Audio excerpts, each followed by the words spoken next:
শীতকালের সন্ধে মানেই মুখরোচক কিছু খাবার। আর মুখরোচক খাবার বলতে গেলে প্রথমে যে নামটা মুখে চলে আসে সন্ধ্যাবেলায় চা বা কফির সঙ্গে খাওয়ার জন্য, সেটা হচ্ছে পকোড়া। আর সেই পকোড়া যদি হয়ে যায় বাড়িতে বানানো, তাহলে তো কোনো কথাই নেই। তাই চটপট দেখে নিন, বাড়িতে বানাচ্ছি ধনেপাতা দিয়ে, পেঁয়াজ দিয়ে একেবারে ভেজ পকোড়া। তো প্রথমে দিয়ে দিচ্ছি কুচনো ধনেপাতা, কুচিয়ে রেখেছি ধনেপাতা এনে। তার মধ্যে দিয়ে দিচ্ছি পেঁয়াজ কুচি, 4টে বড় বড় পেঁয়াজ কুচি। সে সঙ্গে দিয়ে দিচ্ছি আদা কুচি, কাঁচা লঙ্কা কুচি এবং সামান্য একটু মুসুরির ডাল হাফ পেস্ট করা। এটা কিন্তু ড্রাই পেস্ট করা, হ্যাঁ। দিয়ে দিচ্ছি পরিমাণ মতো চালের গুঁড়ো। চালের গুঁড়োটা দিলে মুচমুচে হবে। আর দিয়ে দিচ্ছি বেসন। বেসন দিয়ে দিচ্ছি, অনেকটা পরিমাণই বেসন লাগবে, প্রয়োজনে আরও বেসন দিতে হতে পারে। এর মধ্যে দিয়ে দিচ্ছি হলুদ, সামান্য একটু লঙ্কার গুঁড়ো, তাহলে কালারটা ভালো হবে। আর দিয়ে দেব প্রয়োজন মতো নুন, কিন্তু সেটা একটু পরে দেবো। তার আগে আমি মিশ্রণটা পুরোটা মিশিয়ে নিই একসঙ্গে। এই মিশ্রণটা একটু হাত দিয়ে একটু নেড়ে চেড়ে নিয়েছি। এবারে এর মধ্যে দিয়ে দিচ্ছি কর্নফ্লাওয়ার। আর মিশ্রণটা দেখেই বোঝা যাচ্ছে এর মধ্যে আরও একটু পরিমাণে বেসন দিতে হবে। সেই বেসনটাও আমি অ্যাড করে একবারে মেখে চেখে নিয়ে তারপর আসছি। সমস্ত উপাদানগুলো মেখে টেখে নিয়ে একেবারে কিন্তু এখন রেডি। দেখুন, এবারে এগুলোকে ফ্রাই করার পালা। আর তার জন্য আমি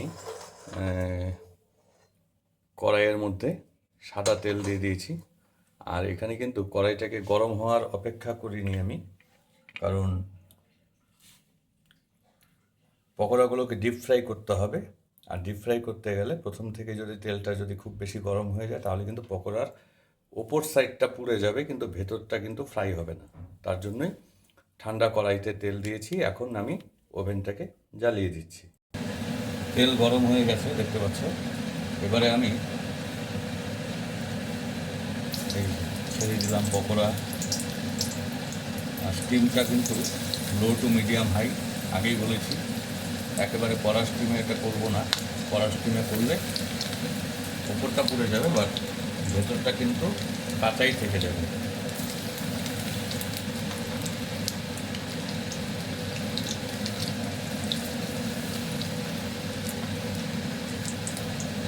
ছাকা তেলে ভাজতে হবে।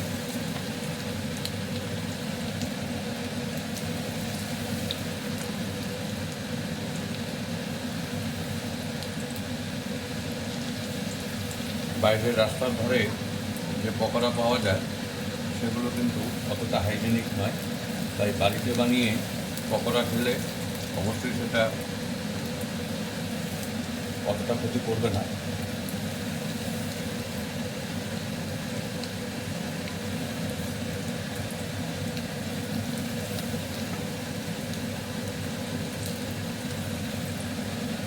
পকোড়াগুলো ছেড়ে দিচ্ছি।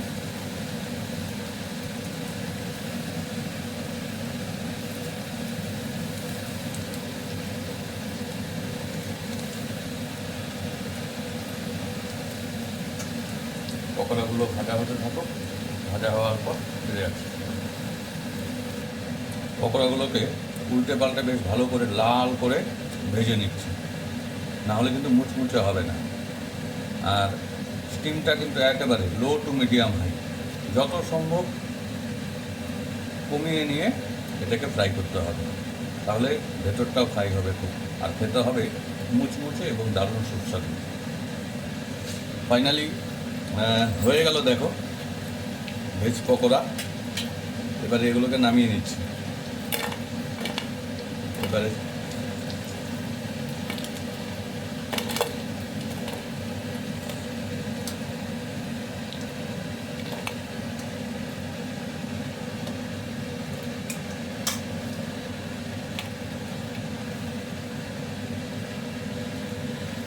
পকোড়াগুলোকে নামিয়ে প্লেটে সাজিয়ে নিয়েছি।